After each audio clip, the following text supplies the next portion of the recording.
Hello and welcome to Cartoonist Kayfabe. My name is Jim Rugg. I'm Ed Piscor. Going to be looking at Jim Starlin's Warlock, special edition, issue number 1. This is a big saga, so we're going to kind of take a bite-sized piece here to start with. Before we do, a couple of news items for Cartoonist Kayfabe. First of all, we will be in Charlotte for Heroes Con coming up at the end of June. 3-day show, wonderful show, great for comics fan, comic-centric, so in a lot of ways, home away from home for Cartoonist Kayfabe. We'll be hosting some panels. Be sure to stop by our tables, check out what we have, look at some of our art, and come to those panels. Should be a great time for comics fans and a great time for Cartoonist Kayfabe. Hope to see a lot of Cartoonist Kayfabe t-shirts in the Heroes Con crowd. Also, like, follow, and subscribe to the Cartoonist Kayfabe YouTube channel if you haven't done so already. Hit that bell icon next to the subscribe button. That'll notify you when we drop a new video. If it's a comic that you are interested in adding to your collection, it'll give you a leg up on the Kayfabe effect. You'll be the first one looking for that comic at your comic shop or online, eBay, Amazon, wherever you track down back issues. Also, let these videos play through to the end. That allows YouTube's algorithm to share them with other comics fans. It's one of the major ways we grow this channel, approaching 65,000 strong, so we appreciate you letting these videos play through and helping us to grow this Cartoonist Kayfabe audience. And now, into Jim Starlin's Warlock. Yeah, man. So, Ed, this is kind of an interesting one for us to dive into. Might be a wraparound. Oh, yeah. In that, when I think of Starlin, I think of Cosmic, right? Yeah. Warlock, Captain Marvel. We did the Death of Captain Marvel graphic novel, one of his big pieces. Dreadstar, early creator-owned piece that's also set in that cosmic setting. So a big-time creator, but also a big-time creator that's sort of the subgenre of superhero comics that are set in that space opera setting. And that's something that I'm trying to think of who else does that. Obviously, Jack Kirby. Starlin's a guy that when we look at some of his art in this issue and get into the story, I feel like he does his own thing. Yes. Separate from Jack Kirby, Absolutely. even though it's in this setting of like very colorful characters in space. Jimmy, you took the words out of my mouth, man. So cool that Marvel kind of allowed somebody the space to do something that was not the template. Because you are correct. This certainly is not. He completely starts weaving his own mythology. It might be one of the early examples, like the stuff that gets cited with Frank Miller, where he takes a D-list character, has the agency to do whatever he wants with it, and turns it into a hit. This was always kind of like on the fringes of cult status, sort of no matter what. But they allowed Starlin to just kind of explore his whimsy, and he does it to death. Like you could tell that he's giving a lot of latitude. Maybe the editorial staff at Marvel is like, maybe we bash this character out and just let this guy see if he can do anything with it, man, because we have no idea what the heck to do. And he really does spin an entire tale. I guess before we go into the actual nougat of this particular issue, it would be a good opportunity to call out the Warlock Essential as being like one of the great essentials that you should get your hands on if you see it around, probably out of print. But it includes the entire Warlock saga. It starts off with some of the Gil Kane material in the early like Marvel premieres and the early Warlocks, and then it gets into the complete Starlin saga up to where Thanos gets put into that rock statue that leads into the Death of Captain Marvel graphic novel, like you said, which we did cover. But you get to look at the Gil Kane art, you get to look at the Starlin art in glorious black and white. It's very pretty art. Yeah, and when Starlin is singing, this is a famous page that's in that Marvel Abrams book by Les Daniels. When Starlin starts singing, he's doing, 20 panel pages and drawn real small. And you see him really clicking. I think this is probably like one of the first instances where Tom Warzakowski is stretching his lettering chops and maybe deserved some kind of a raise. This is his audition for what would become X-Men. Absolutely, man. But this has the complete saga in glorious black and white, shot probably from the negatives or photo stats because it is crystal clear and beautiful reproduction. So get your hands on this thing if you ever see it in a while. Do not pass this up. The other piece I would add about Starlin is comes out of fandom. And you could tell. Yeah. And I like that quality a lot. And you can see it You can see it right here on this figure, as a matter of fact. Yeah, like look at those gimmicks. Where the proportions are a little bit exaggerated, a little bit off, but part of the charm, part of what I really like about superhero comics. And one of the comics that reprints some of his fan art is, I think it's Dr. Weird, Sure. I want to say. I have an issue of that I've pulled out of dollar bins, and it's really great. Like, you can see where he's coming from. You know, from an early age, he had this talent. It was on display. So I always like that idea of, this is that next generation of Marvel creators that are comic book fans. Yeah. This is not failed commercial artists. These are people who love comics. This exact edition comes as a result of the direct market being a good sort of secondary market, which is funny to think, right? For comics. So they tested a comic like this, Star-Lord from Guardians of the Galaxy, in this kind of Baxter paper, better colored format, and it did really way better than they thought it would. It had the creative team of Claremont, Byrne, and Austin before they did X-Men work together, so they promoted it that way. With that in mind, they were like, well, let's dust off those old issues of Warlock. You know, there was a complete tale there. I think maybe 6 issues of this special edition. Yes. We'll cover the entirety. And, you know, let's dust off this character, bring out some of that stuff. We remember going to conventions and hearing about people asking about it, so maybe it makes sense to put it in this format. Yeah, this was always one of those series, too, I would hear about as a kid, because this is 1982, so I'm reading comics way after this edition had come out, but Warlock was one of those high points of almost proto-graphic novel kind of story, where it was like a big story, a cool story, but a little bit hard for me to come by as a kid. Impossible. Literally impossible. And there was a, now this is old, and you have this other version back here that comes around, Infinity Gauntlet, which is our era. Which is probably where everybody that knows Starlin, if you only know him a little bit, Infinity Gauntlet's probably the spot. Yeah. So this is the version that was out on the stands that we had access to in 91. Look at how weird of a choice this is to just like put those credits at the top for the reprint. It seems so random. Yeah. It's, you know, you got to give those guys in the bullpen something to do. Interesting to see by 92, 10 years later, you can see this paper is very comparable to the original. This was good paper. Whenever they start doing like the Warlock, this special edition run, it's very good paper. So kind of interesting to see like comics as a whole, 10 years later, the paper's already, you know, like it's become the norm. Yes. That the paper's a little bit better than standard. So I like this piece quite a bit.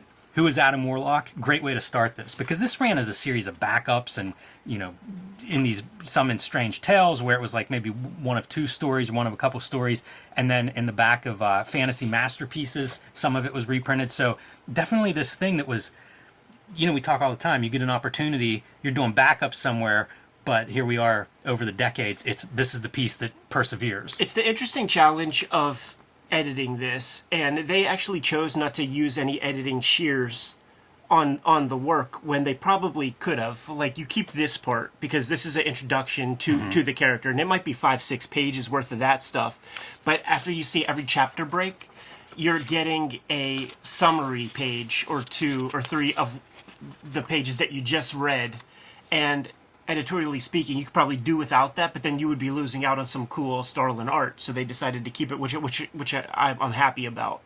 This was a weird piece, man, because he wants us to read like this, and you just don't. Right. You know, you just don't. Like, Eddie Campbell writes about this, like reading order. It's like the next closest text. Is usually where you go to. And so he wants us to read this, then he wants us to read like that, then he wants us to read this, and it just doesn't work. But you got to throw spaghetti at the wall sometimes when you're getting started, and the inmates were kind of beginning to run the asylum. Go read the Marvel Untold Storybook by Sean Howe, and you'll hear about those 70s where these guys are just dropping acid and going to like sit at the wharf watching ships dock and shit. Like this cosmic shit doesn't come from nowhere. Yeah, that's a good point. Especially some of these characters in this like alternate Earth thing. I almost wish Tom was here because he is a big, giant Starlin mark. But there are characters that literally, he says like repulse him and like turn him off so bad, like this guy right there. Like he gets so repulsed and disgusted at some of these like Starlin like unmen. You know, well, he's like sitting on, look at this thing he's sitting on. It's some sort of organic head, creature there. It's so dense, like going through his storytelling. That's another sign to me of like the fandom guy who's got all these ideas. We talk about that a lot where like early on you get your chance and like you've been building these ideas your whole life. So the first couple of books you do, it is just a brain, explosion on the page. That's the sense I get with this. So many ideas. Here's an editor's note talking about like where this summary comes from. And it's Fantastic Four, Thor, Marvel Premiere, Warlock, and Hulk. Multiple issues of all of those titles are encompassed in this. Like, this is your Grand Design Warlock in like 2 pages. 1000%, man. It's Grand Design format. But it brings us up to the present day now. So after that kind of, I don't want to say a quick recap, but a very dense one. It is funny because I thought it was 6 pages. I said earlier it's 6 pages. Oh no, it's 3 pages. Yeah, I mean that's a graphic novel now. That's half of that Warlock Essentials right there. But brings us up to speed now. We're on the present. We're on some alien landscape where this woman is fleeing. This feels like a lot of like EC homage, some of the science fiction costuming and stuff. And she runs into the guy she's looking for, Warlock, somebody to save her world and the billions of souls there. Big fan of the textures here. When composing pages, they often say like you want your main figures and stuff to work in silhouette. Like that's like literally in How to Draw Comics the Marvel Way. Big tangent here with this arm and his quads. Just put that arm a little over there and you might get a little something because it definitely is like a little hand strap on right over the crotch piece, but one of those things the to flip be mindful side, of. move the arm this way so that it's surrounded by equal amount of the yellow leg on either side too. Sure. A couple ways to solve that one. But nevertheless, she arrives here. And it's interesting thinking of this in the 70s because I see so much religious stuff in this. Yeah. And I think about, I've said it a million times, all the Grindhouse horror movies, I swear 2 out of 3 of them had some sort of religious iconography, at least in the trailers. And I see it in this whole story. Warlock is almost this like perfect human, created in a lab, but dies, a couple of times and kind of dies for the people, essentially. It's very religious, and I think the psychedelic element may be part of that. The 70s, it just seems like that was what was on tap that decade. You see this in black and white. Tell me you don't think about Don Simpson. Oh, interesting. With some of that inking, and this is the kind of light sourcing and feathering that I've been paying attention to a lot. You're going with the form of the muscle, and it really just sells the 3D of those muscles that you're drawing. Yeah, super detailed artwork all around. Our density, I don't know if it's let up too much from those first couple of pages of recap. It's just loaded. I mean, it's He's completely going for it. He was in early heavy metals. So I imagine he might have seen some Metal Hurlant and saw some Mobius, and because like there's those elements with the sort of background, like the sort of texture of the terrain and stuff. This is a dude that he's just trying really hard, putting a lot in there. Also coloring this edition. I don't know if he colored the originals or not, but he's credited as colorist for this edition. And there are a lot of coloring things that I like in here. We've already passed a couple I should have pointed out as we went. But even like this panel to me is really great where the silhouettes are yellow and he's purple. Basic stuff, but still, like it just looks good. And you'll see characters' skin change from panel to panel. He's really putting a lot of ideas into the coloring even at this stage. So he fails to save this woman. As he's fighting these other people who are chasing her, one of them gets the drop on her and kills her. That's pretty remarkable storytelling, like the hero right away, the first thing we see him do is fail to save this poor woman. Very Marvel. But what's he got to do, man? He needs some answers from her because he's heard a few things from her that are compelling.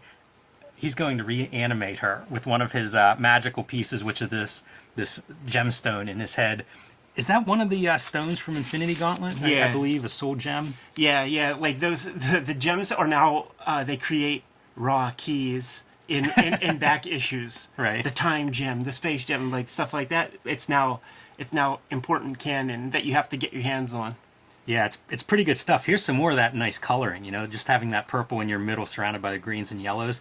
Very attractive. And now we're going to like her memories telling us this story, and we're into the reds and yellows. Which is a hot palette. Smart. Yeah, and he does color this stuff. There's an issue or two where he like just anagrams his name a whole bunch.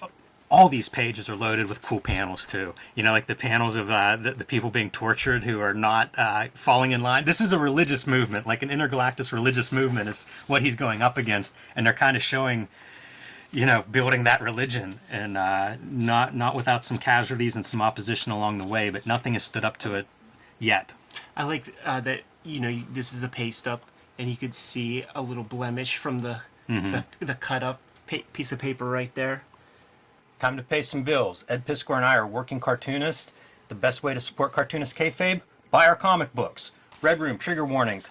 Issues 1 through 3 now available in comic shops everywhere, barring 28 countries and I think 11 comic shops where it's banned. But you can ask for this and order it from virtually any comic shop. Who knows? They might pull them out from under the covers. Red Room Trigger Warnings 3, the second season of Red Room. Every Red Room cover self-contained, so pick up whichever one you find and you'll get a complete story, along with Red Room Antisocial Network, the trade paperback of the first season, available now wherever books and comics are sold. Hulk Grand Design, Monster Madness, a retelling of the 60-year history of the Incredible Hulk. I am writing, drawing, coloring, lettering, the whole shebang, the Grand Design way, and this is available now in comic shops everywhere. Both issues, the complete story of the Incredible Hulk's rich history. Pick that up now wherever comics are sold. And back to our regular scheduled programming. And here we go. Our big villain, is it Magus? Magus. Magus. Magus is how I usually... that makes sense. No I or E on either side of that G. So. Hear it, and when you do see Magus in kind of corporal form, or no, corporal's ghost, right? Like in organic form, he really does look like a muscular Richard Simmons, and it's a bad look. It's very. He looks 70s. like a chia pet here. Yeah. It may be better in that form because he even has like a hip swivel in his stance sometimes that is very Richard Simmons like. Yeah, there's a lot of twisting of figures that Starlin's bringing to these people. Pretty fun. But our first contact between these two, and the big takeaway that we're going to get out of this, and I don't want to spoil anything, but we're going to find it in a page or two. They're the same being. Yeah. So you're at war with yourself, Adam Warlock. That's heady stuff for a comic. This is such fanzine looking stuff, and I think the sort of kind of generic gargoyles and stuff add to that. Like just creating this mythology is one thing. Now you got to design stuff. All that being said, Tom and I recently looked at the He-Man mini comics, the Masters of the Universe mini comics, and I couldn't help but think about those while reading this. When you start to see more and more characters being introduced, it's almost like with another round of polish on the designs, like you could have an entire action figure line with these Adam Warlock creations. This is wild. For this to be like a 1/3 panel, I don't know, 20 panels inside there of like reflections of these different characters. It's nuts. And then also seeing Warlock colored in flesh tone instead of his orange gold skin, it's very strange. It's so similar, but for some reason it just really stands out as being not right. That's probably a difference of like 25% magenta or something very, very small. Totally. And you can see, I think this is maybe the second or third chapter we've gotten into, that these are short chapters that had run somewhere else, which, maybe part of the reason they are so dense. If you've only got 8 pages or so to work with, you're going to really load it up. So he comes out of this vision knowing or aware that now this enemy that is enslaving the galaxy is in some way him. Yes. Him, which is his original name in the Fantastic Four comics. And then here's our recap bits for... Right. For the new reader, every comic is somebody's first comic. Like this for one of those, not exactly an open panel, but kind of an open panel. Very 70s. Mm-hmm. I can imagine like stuff. the screen wipe in an old shitty Grindhouse 70s flick. I admire a lot of his hand drawings too throughout here. Glynis Wynn color credit at the front of this chapter, so I don't know if she's coloring this whole thing. If it's a credit they didn't remove, maybe she colored the original, or maybe she's coloring this. Yeah, it's going from her stuff for sure on this one. Feels like it keeps with the same idea. It's pretty consistent color wise. So I don't know if they work closely together or not. So the next move for him is getting on board this ship. Starting out opposing it and then getting on there. And this is our commander of this ship, who is very loyal to Magus and that religious movement. So he basically catches Warlock. A little bit I don't know. Are you surprised how Warlock seems to not do great in any of these battles? Yeah, I think it's great. Like, This first three dudes handle him fairly well, and now here he is captured right away. yeah, it's an opportunity for this big, strong, muscular, weird character. Like, he's our kind of journeyman through this weird world. So you need any MacGuffins possible to get him to see a whole bunch of it, so that we can be introduced to this kind of shit. Yeah, he's imprisoned with other people who are other beings who have been run the wrong side of this group, and you get to see some of those alien life forms like a vulture head, one-eyed characters, all these different lettering techniques for like languages. Makes me think there's that one underground comic that has like the title that's just these kind of symbols. It looks like Krakow or something, but it's not. It's just symbols, and that's what I see there. They even have some of these in Hulk Grand Design with alien races. I wonder if this would repulse Tom. I bet it would. That's pretty gross looking. There's something about that I don't like. Yeah, I think the idea is that if you're not human in this world, they created this new perfect world, but then it started to have all the social constructs and issues that our world had, and one of them certainly is racial divide. We'll say, but in this world it's like species divide, and the humans are at the top of the food chain. And if you're even a troll, you ain't getting love. Yeah, the trolls are really outcast in this storyline. I think that it's impossible for the trolls to join this movement, the way they describe it. When you introduce the troll, then you can't help but think that there's a little Tolkien That makes sense. mythology in here. That makes sense, I think, both in the Christian kind of underlying ideas and then the also world the big building. journey Yeah. kind of thing. I have that screen tone. Nice. Cool to see that put in, too. Put that to use quite often. It's on the variant cover for Red Room issue 4. Nice. So yeah, Pip the Troll is going to become maybe the character that out of this group that at least stays along throughout this issue's journey. Yeah, we've definitely seen George Perez draw him in the Infinity Gauntlet in Ron Lim.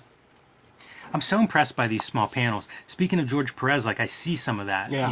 in this stuff, and I wonder Same era. if those guys are looking at each other at that time period or coming from a similar background or what. It's fun to think about, man, because they're you could probably name all the names in the 70s, and like the standout guys, Perez, Byrne, Starlin, they had to have some glorious rivalry. Worth noting, this is like the top officer in the church, and she's going into business for herself. Whenever she hears that Warlock's captured, she sends the order to the captain of the ship, yeah, go ahead and kill him. Yeah, with these panels, by the way, it starts to get into Kaluta, Wrightson, Jeff Jones territory. Yeah. There's a lot in here, and it speaks to the fandom of Jim Starlin. How glorious it would be if you were in the game and you could still be a comic fan. See, that's very Wrightson-ish. Would have that kind of shading. I used to copy faces like that with that shading. That was always popular. Very me. mysterious. Like what exactly is that? And I would copy it, but not think of the lessons involved. Me too. So it was not right. Right. My copies that I made would make whatever's wrong with this, I would amplify them in those copies. Yeah. And then wonder why mine didn't look right. Yeah. Live and learn, man.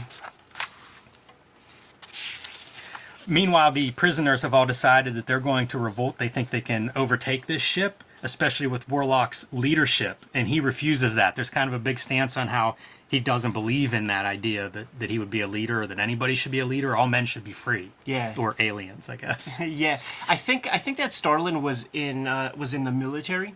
Not 100% sure, but I think he might have been Vietnam era fella, and almost everybody I know that went through that system, when they came back, they rebelled against that, being a part of that system. Like my best friend's dad had, when he came back and there was a dress code at work, he had to wear suits and stuff. He got 3-piece suits made of denim. Because he's like, fuck you. If this is the code, I'm wearing jeans for the rest of my life, man. And just those kind of rebel streaks like ran through those guys. So that could be an extra piece of this. That's interesting to think of because so much of that is gone. When I read this today, I am just not thinking of like what's the political climate of the 70s or somebody that, is of that age that would have been affected directly by Vietnam Yeah. and everything that surrounded that. Also, by the way, like... If this is your comrade at arms, no pun intended, this fella can't even wipe his own bum after moving his bowels. How effective is he going to be? Yeah, that's not the best ally, probably. And by the way, Warlock is not against overthrowing this ship. He's just not interested in being a leader. So, you're going to see him kind of mow through and help out those fellow prisoners as well on his way to a showdown with our badass warrior captain. Because once again, I mean, Warlock is that new kid at your high school that you could tell is going to be a cool kid, but he just doesn't know anybody yet. So he's sitting at the whack table until he sloughs those kids off to go be with the cool cats. Because I really am just looking at an eyeball made of crystals with legs on it, and you don't want to be friends with that guy. Like, fuck that dude. Yeah, some of these dudes do not look like fighters. No. Like this little thing that's talking, how's that going? This whole crew doesn't look like they have anything to offer in a fight. That's what I'm saying. That's that alien version of the Stranger Things boys. Yeah. Great sequence right here. Makes me think of Tom's American Barbarian, that 1-2 page spread when the Barbarian's cleaning out that tank. Yeah, it's good.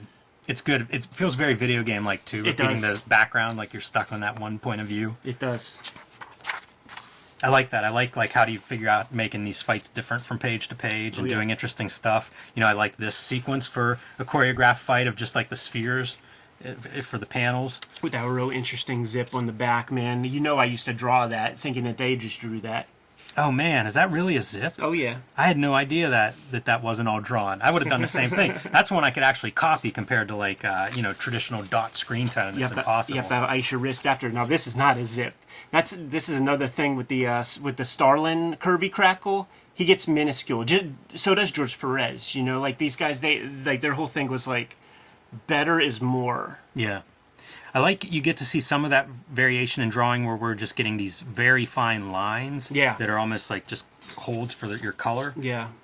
Creates a very different effect, especially against the cosmic splatter. And what we have here is that soul gem is going into business for itself, and that freaks Warlock out. Because he realizes like that thing is kind of like symbiotic with him and maybe is affecting him very directly. That's a real heroic figure, man. A super tiny head, giant bulky bod. Yeah, that's sturdy. A very tall guy. Sturdy. So he's heading off on his own. Good luck to all of you guys that are freed from this. There's a T-Rex in there with no arms. That's another one. I guess he could bite somebody, maybe. There's a few like lizard-like races in the backgrounds in here that's real fun. It's like a shmoo. Yeah, he's definitely shedding that dead weight. But Pip is riding co-pilot. He finds him in the ship already, and off they go. Off they go to Judgment. It's the cigar that makes you plucky, and this is the Jim Starlin anagram. Yes. Cast. I've used that a time or two. Go see the credits pages in Hip Hop Family Tree. Yeah, it's fun. Taking up a lot of duties there. It's surprising when you think of him doing all of that he's not lettering it as well. Because it'd be the complete package. He's missing one step. That's the letterer to those guys, that's the Ringo Starr job. Like, just give that to somebody else. I was talking even to Chaykin about that kind of stuff when he was in town. It just was not a sexy piece. But with Chaykin, like, he lucked out. He had Ken Bresnik, and Tom Morzakowski is nobody to sneeze at, but the tandem of that crew is just, super solid. I digress. I would see this panel in different places for some reason. I don't know if it's in that Daniels Marvel book or what, but I saw it somewhere. It always feels wonky to me, like something's weird with that face. Starlin's art is wonky. It's a great adjective to use with his stuff, and by using that term, it's not a pejorative in the Kayfabe household. No, I like that. I like it a lot better than the everything's right. Like, it's so boring. Because then you just get Rex Morgan MD clip art. Yeah, it's impossible. I can't even articulate it Subgenius. Except to say I don't enjoy it. Yeah, it's boring. Boring is the word, right? Yep. We get another one of these, like, okay, we're going to explain a bunch of stuff here in the text. A few of these things, almost picture book-esque, this kind of approach to, big image and a column of text. And it makes me think of Dave Sim built on top of this with the Cerebus mythology. He would have whole issues that would have that text with like a compelling image. We're heading through this world now. At this point they've landed on this world and they're kind of working their way through. and there's some ups and downs along the way. Whenever Pip is called out as a troll, trolls aren't welcome, so that brings about a bunch of guards showing up. Gotta manage them. If it's that big of a deal, maybe throw on a shirt, like maybe put on a ball cap or grow out your hair, hide the ears a little bit. Especially if we're in a covert operation where it's me, you, against a whole horde of bad guys.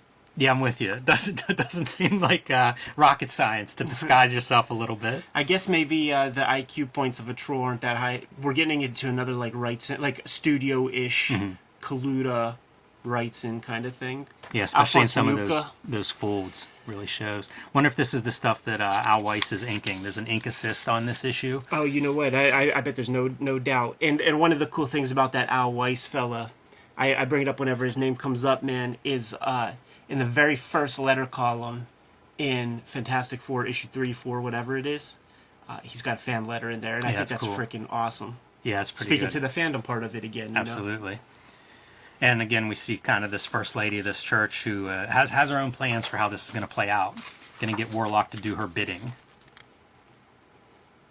This is where you see him dealing with this soul gem idea, and whenever he pulls it off his head, he just collapses. Mm-hmm. Which is a sign that, oh boy, he's gotten dependent on this thing. Yeah, dude. And probably no mistake that the colors are like, purple and green, which is the Magus colors when that rolls out. And once again, there is no Kirby foreshortening, action panels, 6-panel pages. It's a completely divorced method of storytelling from basically every other Marvel comic that existed. Like, the mandate was, John Buscema, like, I get that you like drawing everything but superheroes, but you have to do Kirby if you're going to be doing Fantastic Four. John Romita, yeah, you draw nice romance comics, but they're too slow-paced. Like, let's have Kirby lay out a couple of issues for you until you get the hang of it. This is not that whatsoever. Yeah, it's funny because it's so Kirby in certain ways, like in a theme of a cosmic story. You can't get that far. It's still a Marvel comic, right. So you still have to have some of that stuff. But they gave him a wing, like they did. He had a wing of the Marvel universe to explore all his own, and it pays off late. I mean, geez. To 50 years. But like even in when we were kids, very important creator in Marvel history. when we were kids, there was through the annuals that one year there was like the High Evolutionary Saga or whatever it was called, and that's the precursor for it's Infinity really smart Gauntlet. because you do see like all these creators that replace original creators and subsequent creators, and it's like, how do we keep Spider-Man going? What interesting stuff can we introduce? This really is like, okay, here's the cosmic wing, like, go Jim Starlin, push this stuff, give us some stuff to work with, develop some of these supporting characters and whatnot, and he does. Yeah. I think it speaks to the creator as well, because you mentioned John Buscema, whose work I admire greatly, but he's not developing a Marvel character per se. He's not bringing in a bunch of new narrative ideas that you can then add this to the canon. Starlin is, like his whole career is kind of doing that, and he pays for it, of course. I love this panel. The one it's shattering on one side and then screen toning out as she screams, "The you of the future." And that's our ending. What's going to happen now? Good setup. Yeah. I mean, good setup. This feels like a wrestling angle in that, like, we've got the build, we know who the sides are, don't know how you get out of it. Yes. Because that's the catch-22 of this story is, what are you going to kill yourself? If your enemy is you? When you read it, it feels like that's the only conclusion. Right. It has to happen. So it becomes essentially foretold. But now you just have, it's Starlin's, the onus is on Starlin to keep it interesting along the way. This is where Thanos comes in and a bunch of other adventures ensue to get you to that point, essentially. Yeah, it's pretty cool. It has that. I mentioned space opera early on. Obviously, in the 70s, we're seeing that on a huge scale with things like Star Wars. This feels like it has some of those qualities of that space opera where it's a big cast. it feels like there are real stakes, billions of souls and worlds are hanging in the balance. So it has that kind of grand stage setup. Yes. Yeah. Not an easy thing to do. A lot of threads to weave together. Fun to read. I'm a big Starlin fan. Some of it was tough. I enjoyed reading it a lot more than I expected to. Yeah. Some of the books this week, I'm going to be a little more critical on the reading experience. This felt pretty good to me. Mm-hmm. It's very dense, which can be bad. Sometimes that's loaded with purple prose and is tough to read. This felt like we're moving, at least. There was a lot there, but it felt like it's moving. Yeah, and the guy, he's early in his career. He just keeps growing and growing and growing. Becomes one of my favorite mainstream kind of journeyman dudes. Yeah, really interesting cartoonist. Good to go? Yep. Kayfabers, like, follow, subscribe to the YouTube channel, hit the bell. We'll notify you when new vids are available. What's out there, Jimmy? Hulk Grand Design, Monster, and Madness, both issues are now available wherever you buy comic books. It's a retelling of the 60-year history of the Incredible Hulk that I'm writing, drawing, coloring, and lettering. Unlike Jim Starlin here on Warlock. Come on, Jim. Pick that up wherever you buy comics. Join me on patreon.com/JimRugg, where you can see more of my comics art and how I make the comics I make, download some out-of-print zines and mini comics. And also make sure if you're coming to Heroes Con, look us up. Come by the tables, come by our panels. Looking forward to meeting some fans at Heroes Con. Red Room Trigger Warnings, issue 1, 2, 3, and potentially issue 4 are on the stands as we speak. Murder on the Dark Web for Fun and Profit is the name of the game in Red Room Comics. Every issue is completely standalone. You could get the trade paperback of the last season of Red Room on the stands right now. Thank you so much for supporting that. It's banned in more than 28 countries. It's banned in more than 10 comic shops, but you can order the comics and pre-order future Red Room comics at the link tree in the description below this video. You can also hit up my Patreon, patreon.com/EdPiscor, and subscribe to the comics as I serialize them out. I put up new strips every Tuesday. There's more than 200 pages up there as we speak. Jimmy, what else do we have out there? Subscribe to the Cartoonist Kayfabe e-newsletter at the links below this video. You can also find Cartoonist Kayfabe t-shirts and merchandise at the links below this video. And once again, I definitely want to see those Kayfabe shirts at Heroes Con. Jimmy, give them the marching orders. We'll be on our way. Read more comics.